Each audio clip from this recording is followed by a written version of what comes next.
जय हिंद साथियों, स्वागत है आप सभी का हुनर एजुकेशन के इस ऑनलाइन प्लेटफॉर्म पर।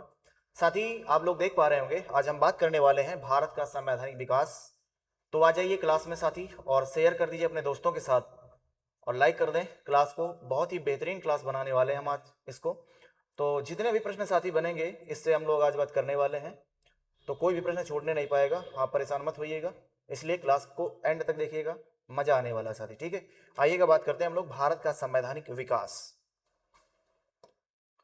तो साथी, सबसे पहला आपका जो टॉपिक ही है इंडियन कॉन्स्टिट्यूशन में, और जो इसको कहा जाता है इंडियन पॉलिटी। हम किसकी बात करने वाले हैं साथी आज?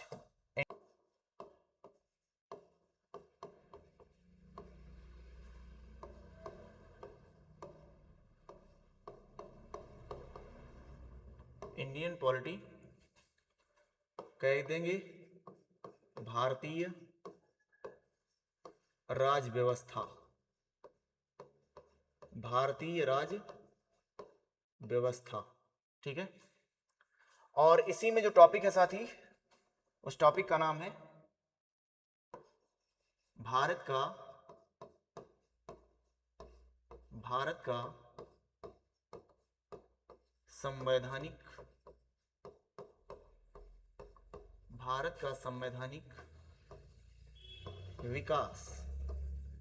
क्या है साथी? भारत का संवैधानिक विकास, इसकी बात करने वाले हैं, मेन टॉपिक है। ठीक है, तो क्वेश्चन पूछा जाता है कि बताइए भारत का जो संवैधानिक विकास है साथी, उसको कितने भागों में बांटा गया है ना?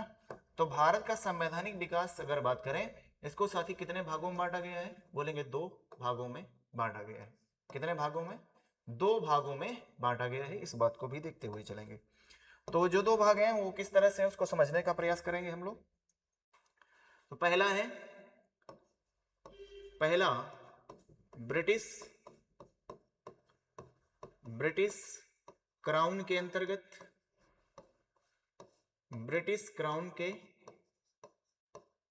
अंतर्गत, और दूसरा है अंग्रेजी ईस्ट इंडिया कंपनी के अंतर्गत। अंग्रेजी ईस्ट इंडिया कंपनी के अंतर्गत। ये 2 भागों में इसको बांटा गया साथी। ठीक है, अब यहां पर पढ़ने को आपको मिलेगा कि बताइए ईस्ट इंडिया कंपनी के अंतर्गत जो बांटा गया साथी, यहां पर कितने प्रकार के, जो ईस्ट इंडिया कंपनी है वो भारत में शासन करने के लिए क्या कितने नियम बनाएगी, और जो ब्रिटिश क्राउन का जो शासन है, जो ईस्ट इंडिया कंपनी के ऊपर भारत में शासन कर रही थी उस समय, तो उसने कुल कितने कानून बनाए कंपनी को रेगुलेट करने के लिए या और यहाँ के लोगों पर वो अधिनियम कानून लागू करने के लिए साथी। ठीक है, तो उसको हम बात करते हुए चलते हैं, देखिएगा यहाँ पर। तो साथी यहाँ पर सबसे पहले आप देखेंगे कि भारत का जो संवैधानिक विकास होता है वह 2 तरह से हुआ। ठीक है, अब यहाँ पर कौन कौन से हम चीजें, पहले हम लोग खाका बना लेते हैं, पढ़ना हमको क्या क्या है उस बात को समझते हुए चलना। ठीक है, तो इसमें अगर बात करेंगे हम लोग साथी, तो सबसे पहला जो अधिनियम आएगा, जो कानून बनाया गया, तो इसका नाम था 1773 का रेगुलेटिंग 1773 का रेगुलेटिंग एक्ट। फिर साथी हम लोग पढ़ेंगे 1784 का पिट्स इंडिया एक्ट,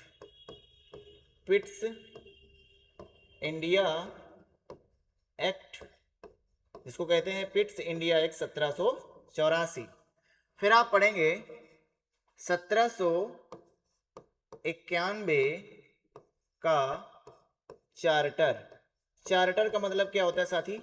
राजलेख, क्योंकि उस समय ब्रिटेन के रानी का शासन है साथी, और ब्रिटेन की जो रानी हुआ करती थी उनका नाम था दोस्त, क्या बोलेंगे? उनका नाम था क्या नाम था बताइए जल्दी?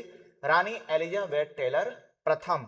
लेकिन यहां पर एलिजाबेथ टेलर प्रथम साथी नहीं रहेंगी, यहां पर जेम्स प्रथम आ जाते हैं, ठीक है, याद रखिएगा। अब इसके बाद यहां पर आएंगे 1791 का चार्टर, फिर पढ़ेंगे हम लोग 1813 का चार्टर, और इसके बाद हम लोग पढ़ेंगे 1833 का चार्टर, और इसके बाद दोस्त पढ़ा जाएगा 1853 का चार्टर। तो इस तरह से दोस्त हम लोग पढ़ेंगे ब्रिटिश क्राउन के अंतर्गत जो जितने भी अधिनियम, कानून, एक्ट जिसको कहा जाएगा, तो ये चार्टर है साथी। ये चार्टर का मतलब अलग है, एक्ट और कानून और अधिनियम का मतलब अलग हो जाएगा, उसको मैं बताता रहूंगा। क्या आप लोग ये बता पा रहे हैं, ये समझ पा रहे हैं? अगर समझ पा रहे हैं तो हम सब करते हुए चलेंगे। अब देखिएगा दोस्त, आगे हम लोग बढ़ते हैं तो हमको क्या मिलने वाला है यहाँ पे, यहां से हम लोग पढ़ेंगे ईस्ट इंडिया कंपनी, अंग्रेजी जो ईस्ट इंडिया कंपनी है, इसके अंतर्गत कौन कौन से अधिनियम पढ़ेंगे। तो यहां पर पढ़ेंगे सन 1858 का अधिनियम कहा जाएगा इसको साथी, क्या अधिनियम। क्यों कहा जाएगा अधिनियम, उसके बारे में हम बताएंगे। हर चीज का एक मतलब होता है, अधिनियम का मतलब क्या है, चार्टर का मतलब क्या है, विनियम का मतलब क्या है, विनियम जो आता है ना उसका मतलब, ये सारी चीजें इंपॉर्टेंट रहेंगी साथी, ठीक है। 1858 का, फिर हम लोग पढ़ेंगे 1861 का अधिनियम, 1861 का अधिनियम, और इसके बाद पढ़ा जाएगा 1861 के बाद 1893 का अधिनियम, और इसके बाद पढ़ेंगे 1909 का भारत परिषद अधिनियम, भारत परिषद अधिनियम, और इसके बाद 1919 का भारत परिषद अधिनियम, भारत परिषद अधिनियम, ठीक है। और 1919 के बाद जो इंपॉर्टेंट होगा 1935 का अधिनियम पढ़ा जाएगा, अधिनियम 1935 का अधिनियम। इसके बाद 1935 के बाद 1940 जिसको क्या कहा जाता है, 1940 जिसको कहा जाएगा अगस्त प्रस्ताव, है ना। और क्या पढ़ेंगे हम लोग, बहुत सारी चीजें मिलेंगी आपको साथी, क्रिप्स प्रस्ताव 1942। तो इस तरह से अभी बहुत सारी चलेंगे, 1947 तक पढ़ते हुए जाएंगे। तो यहाँ पर बहुत सारे आपको अधिनियम जो मिलने वाले हैं साथी, तो जो इंपॉर्टेंट हैं हम लोग उनको देखते हुए चलेंगे। तो ईस्ट इंडिया कंपनी के अंतर्गत पढ़ा जाएगा और इधर ब्रिटिश क्राउन के अंतर्गत पढ़ा जाएगा। साथी आप बात समझ पा रहे हैं। अब मैं आपको बताने वाला हूं ईस्ट इंडिया कंपनी का पूरा सही जानकारी क्या है, वहां से बनने वाले प्रश्न किस तरह से आएंगे, पूछे जाएंगे। तो अगर ये बात समझ में आ रही हो तो आगे बढ़ा जाए, ठीक है। देखिएगा अब साथी हम क्या पढ़ने वाले हैं, ब्रिटिश क्राउन के अंतर्गत जो अधिनियम है उसको पढ़ा जाएगा और सभी प्रश्नों की चर्चा की। इसके पहले हम लोग बात करेंगे ईस्ट इंडिया कंपनी की। तो देखेंगे ईस्ट इंडिया कंपनी क्या है साथी, नाम है क्या, ईस्ट इंडिया, ये नाम कॉमन है, ईस्ट इंडिया कंपनी। लेकिन साथी जब तक ईस्ट इंडीज में तो बहुत सारी ऐसी कंपनी आई ना, लेकिन इसका नाम क्या साथी, इसका नाम है अंग्रेजी ईस्ट इंडिया कंपनी, क्योंकि ये ब्रिटेन की है, अंग्रेजों की है, तो अंग्रेजी ईस्ट इंडिया कंपनी इसका नाम है साथी, ठीक है। वैसे मूल नाम इसका क्या था, पूछ सकता है कि बताइए इस अंग्रेजी ईस्ट इंडिया कंपनी का मूल नाम क्या है ना। जब इसकी स्थापना हुई तो इसकी स्थापना, मूल नाम पहले बता दें, इसका मूल नाम क्या था साथी, मूल नाम, तो मूल नाम में याद रखेंगे द गवर्नर, इसका नाम है the governor and the company of merchants, company of merchants, merchants of the London, of the London, London trading, trading into the East Indies. ये इस कंपनी का मूल नाम था जो उनके द्वारा बनाई गई थी। किसकी सदस्यता में बनी थी दोस्त, इस बात को भी याद रखेंगे। किसकी सदस्यता में बनी थी, किसकी अध्यक्षता में। सदस्यता बात अलग है, अध्यक्ष बात अलग है। अध्यक्षता या अध्यक्ष पूछ सकता है तो बोल सकते हैं लॉर्ड मेयर की अध्यक्षता में, लॉर्ड मेयर की अध्यक्षता में। अब इसमें कितने सदस्य थे उस समय बोल सकते हैं, सदस्य बोलेंगे 80, स्वयं 80 शेयर धारकों के माध्यम से 80 शेयर धारक इसमें उस समय थे। और यह जो कंपनी थी साथी, ये इसकी मूल स्थापना जो उस समय हुई थी, इसकी स्थापना पूछ सकता है कि बताइए इसकी स्थापना कब हुई थी, बोलेंगे सन 1599 ईस्वी में, है ना। 1599 ईस्वी में इसकी स्थापना होती है लॉर्ड मेयर की अध्यक्षता में। और कहां पर, लंदन में। स्थान याद रखना, स्थान पूछ सकता है किस जगह पर हुआ था, बोलेंगे ब्रिटेन के लंदन में इसकी स्थापना होती है। लेकिन साथ ही ये जो कंपनी है अंग्रेजी ईस्ट इंडिया कंपनी, वो नहीं, इस कंपनी का नाम जो था, मूल जो नाम था, the governor and the company of merchants of the London trading into the East Indies, इस कंपनी का ये था। लेकिन अगर बात करें कि बताइए जो अंग्रेजी ईस्ट इंडिया कंपनी इसका नाम हुआ, वह कब से कब पड़ा था, इस बात को समझना है। तो ये जो तथ्य है बड़ा इंपॉर्टेंट रहेगा दोस्त, ठीक है, कि ये होने वाला तथ्य है बड़ा ही इंपॉर्टेंट होने वाला है कि बताएं कि जो अंग्रेजी ईस्ट इंडिया कंपनी है दोस्त, उसका किस तरह से आप समझ सकते हैं। तो यहां पर याद रखें, अंग्रेजी ईस्ट इंडिया कंपनी को मैं समझाने वाला हूं। तो ये साथी अंग्रेजी, मतलब इस तरह से हम लिखेंगे, तो अंग्रेजी ईस्ट, पहले यहां से आप मत समझिएगा, इसको पूरा हम ले लेते हैं, ठीक है। एक दूसरी स्लाइड ले लेते हैं, इतना बात समझ में आ रही कि नहीं। दूसरी स्लाइड में आते हैं हम लोग। तो यहां पर देखेंगे, अब हम बात करने वाले हैं अंग्रेजी ईस्ट इंडिया कंपनी का, जो पूरी तरह से उसका निर्माण हुआ है। तो ये है अंग्रेजी ईस्ट इंडिया, अंग्रेजी ईस्ट इंडिया कंपनी दोस्त। अब यहां पर पूछेगा कि बताइए यहां पर जो ये अंग्रेजी ईस्ट इंडिया कंपनी हुई, इसकी स्थापना कब हुई थी। तो यहां पर याद रखेंगे, इसकी दोस्त स्थापना हुई थी। ये जो स्थापना होती है इसकी, ये कब हुई थी, ये बड़ा इंपॉर्टेंट तथ्य बनता है। और यहां से कई बार प्रश्न पूछा जाता है, वन लाइनर में भी आप बता पाएंगे कि इसकी स्थापना हुई थी सन 31 दिसंबर। अब ये आपको पता होगा पहले से, जो किसी को भी पता होगा, 31 दिसंबर सन 1600 ईस्वी को, है ना।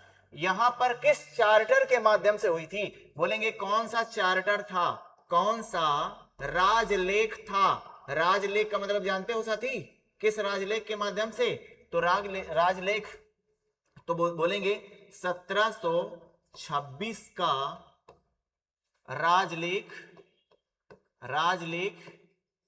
या कह सकते हैं चार्टर के द्वारा। इस राजलेख के द्वारा ईस्ट इंडिया कंपनी की स्थापना होती है लंदन में। स्थान भी याद रखें, स्थान इसका क्या है, लंदन में इसकी स्थापना होती है, लंदन, ठीक है। और यहां पर उस समय रानी कौन थी दोस्त, यहां की जो रानी थी, रानी, उनका क्या नाम था, बोलेंगे रानी थी दोस्त, रानी एलिजाबेथ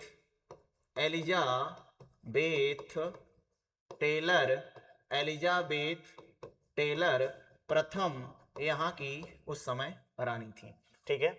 और भी जानिएगा, इसका जो मूल नाम आप लोगों ने जाना तो पूरा पहले का था।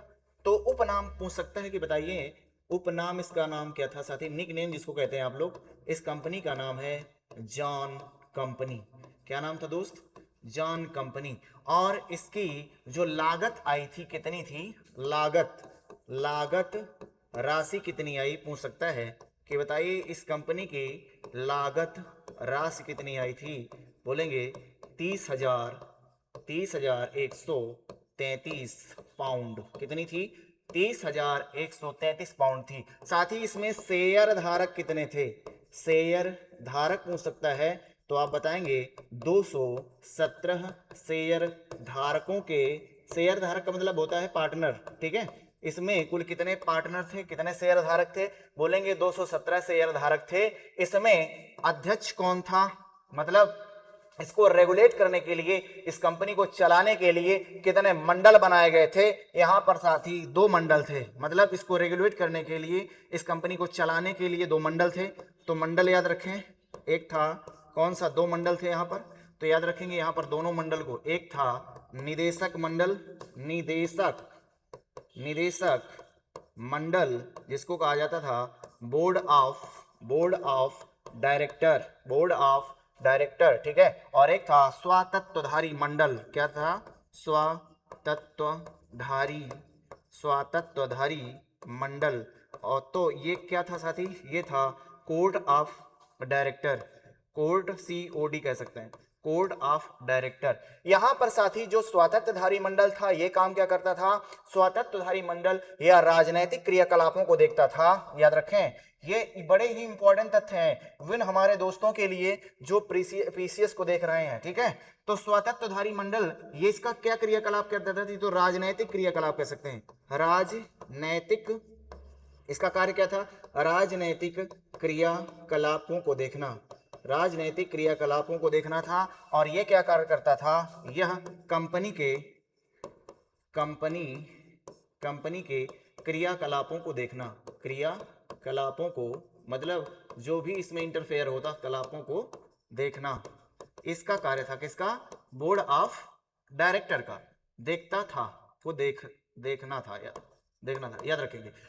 अब पूछ सकता है कि बताइए, तो आपने क्या जाना कि इसमें कुल कितने सदस्य थे, मतलब इसमें सदस्यों की संख्या पूछ सकता है, ठीक है ना साथी। तो इस बात को याद रखेंगे कि जो निदेशक मंडल है, इसमें साथी सदस्य कितने थे, इसमें कुल सदस्यों की संख्या कितनी थी? कुल सदस्य पूछ सकता है। बोलेंगे कुल तो थे दोस्त कितने? बोलेंगे 26 थे। कितने? 26। मैं अभी बताऊंगा आपको। फिलहाल ये बात आपको समझ में आ रही कि नहीं? ये जो इंपॉर्टेंट तथ्य है, बड़ा ही जो इंपॉर्टेंट है, इसको समझना है। तो ईस्ट इंडिया कंपनी की स्थापना साथी कब होती है? बोलेंगे 31 दिसंबर सन 1600 ईस्वी को हुई। किस राजलेख के द्वारा हुई? बोलेंगे 1726 का राजलेख था। इसमें क्या लिखा हुआ था? इसमें रानी ने एक पत्र लिखा हुआ था मेरे साथी, कहा था कि मैं एलिजाबेथ टेलर प्रथम ईस्ट इंडिया कंपनी को 15 वर्षों के लिए व्यापार करने की अनुमति प्रदान करती हूं। कहां पर? ईस्ट इंडीज प्रदेशों में। इसमें क्या था? राजलेख में इसमें रानी एलिजाबेथ द्वारा, इसमें क्या लिखा था? इसमें साथी था कि रानी एलिजाबेथ टेलर प्रथम द्वारा दिया गया चार्टर का मतलब आपने जाना राजलेख था। और वो राजलेख था कौन सा? 1726 का चार्टर। इसमें क्या था? 15 वर्षों के लिए है ना, 15 वर्षों के लिए पूर्वी देशों में व्यापार करने की अनुमति प्रदान की थी, अनुमति दे दिया था। किसको दे दिया था? इस ईस्ट इंडिया कंपनी के लोगों को, ठीक है। अब ये पूछ सकता है कि कितने मतलब ये कहां पे स्थापना हुई? बोलेंगे लंदन में हुई थी। रानी एलिजाबेथ टेलर प्रथम थी। आप समझ पा रहे हैं किस अधिनियम के द्वारा, किस राजलेख के द्वारा भेजा था, कितने दिनों के लिए भेजा था, कितने वर्षों के लिए भेजा था, आपको समझ में आएगा। इस कंपनी का नाम पूछ सकता है। बोलेंगे जॉन कंपनी था, इसका निक नेम था। नाम तो अंग्रेजी ईस्ट इंडिया कंपनी पड़ा था। लागत राशि 30,133 पाउंड की आई। शेयर धारक थे 217। कुछ जो है कि इसमें कितने मंडल थे? बोलेंगे निदेशक मंडल था, जिसमें 24 सदस्य थे। और इन 24 सदस्यों में से एक गवर्नर हुआ करता था और एक उप गवर्नर हुआ करता था, जिसको कहते थे क्या?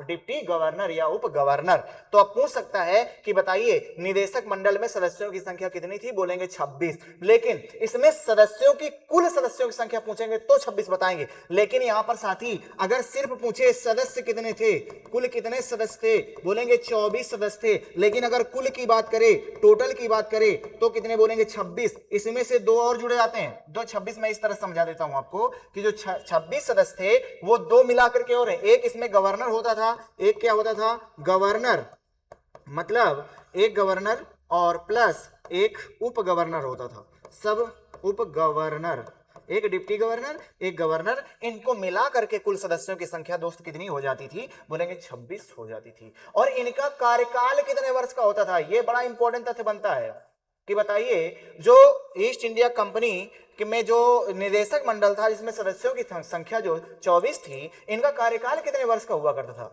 बोलेंगे 4 वर्ष का।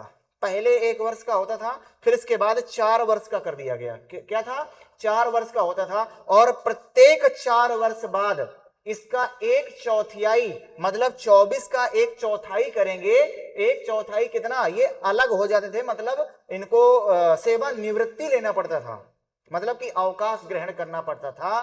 प्रत्येक वर्ष 1/4 सदस्यों को, 24 सदस्यों में से 1/4 सदस्यों को, 1/4 का मतलब कितना हुआ, 6, अर्थात प्रत्येक वर्ष इन 24 सदस्यों में से सेवा निवृत्त हो जाते थे।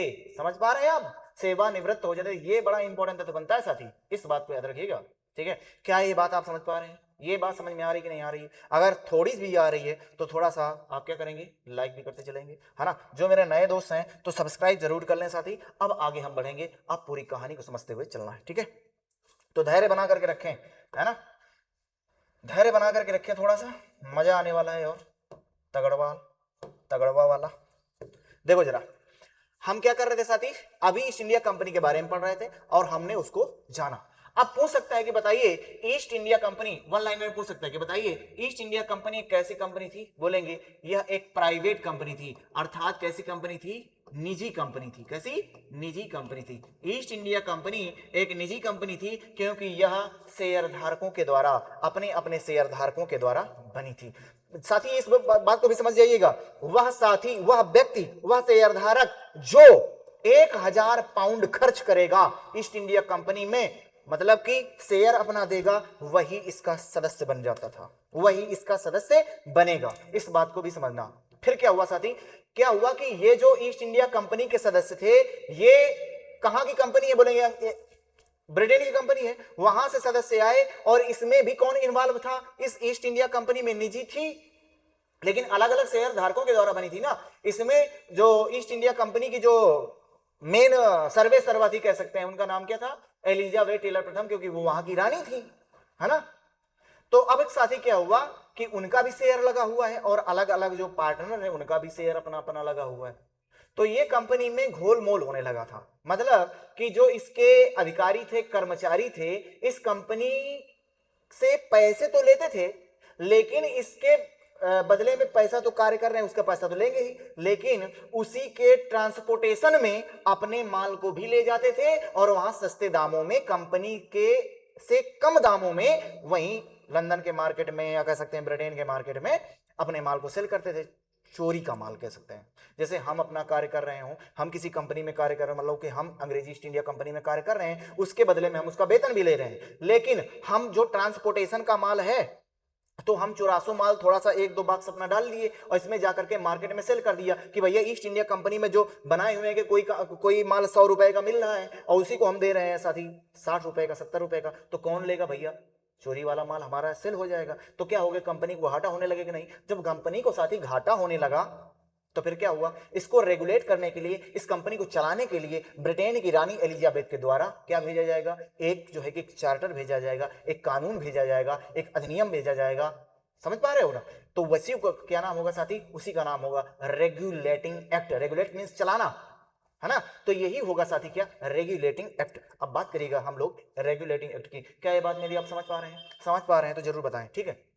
अब दोस्त क्या बात करने वाले हैं, ये बात आप समझ पा चुके हैं। अब देखिएगा, अब हम बात करने वाले 1700, इसको इस तरह समझें, 1773 का 1773 का रेगुलेटिंग एक्ट, है ना।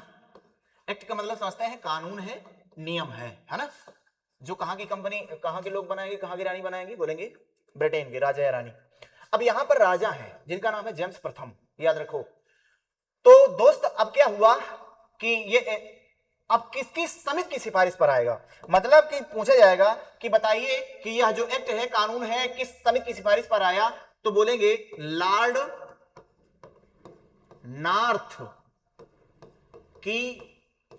नॉर्थ की गुप्त समिति, सीक्रेट कमेटी, गुप्त समिति की सिफारिश पर, गुप्त समिति की सिफारिश पर इस एक्ट को लाया गया, है ना। इस एक्ट को लाया गया। और 1773 का जो रेगुलेटिंग एक्ट है साथी, ठीक है ना। अब यहां पर समझेंगे तो किसकी समिति की सिफारिश पर लाया गया, बोलेंगे याद रखेंगे। अब यहां का जो गवर्नर है इस समय, जो बंगाल का गवर्नर है, पूछा जाएगा 1773 का रेगुलेटिंग जो एक्ट लाया गया उस समय बंगाल का गवर्नर कौन था, तो बोलेंगे बंगाल का गवर्नर जो है साथी, गवर्नर, उसका नाम क्या है बंगाल का गवर्नर का, बोलेंगे Lord Warren Hastings. Lord Warren Hastings नाम है उसका, याद रखें, लॉर्ड वारेन हेस्टिंग्स। तो लॉर्ड वारेन हेस्टिंग्स को बंगाल का गवर्नर बनाया गया। तो पहले, सबसे पहले बंगाल का गवर्नर कौन हुआ करता था, बताएं। तो बंगाल का गवर्नर ये था उस समय, लेकिन इसको बंगाल का गवर्नर जनरल बनाया गया। तो इसको बंगाल का गवर्नर, ये तो पहले से था ना बंगाल का गवर्नर, लेकिन किस एक्ट के तहत वारेन हेस्टिंग्स को बंगाल का गवर्नर जनरल बनाया गया। साथी याद रखिएगा 1773 के रेगुलेटिंग एक्ट के तहत, 1773 के रेगुलेटिंग एक्ट के तहत सन 1774 ईस्वी में वारेन हेस्टिंग्स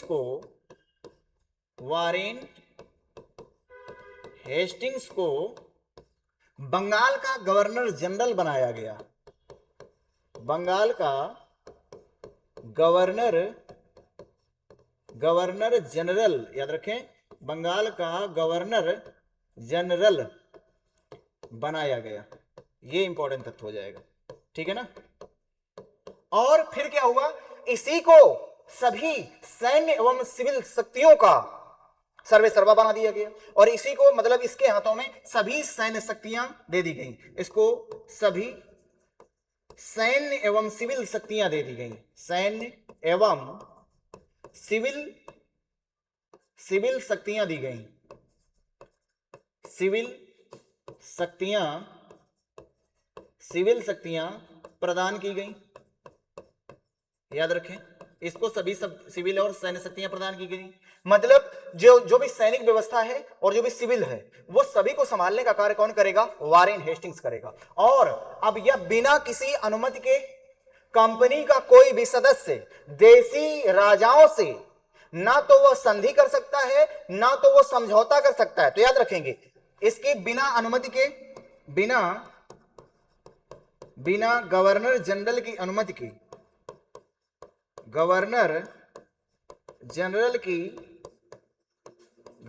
जनरल की अनुमति के कंपनी का कोई भी सदस्य देसी राजाओं से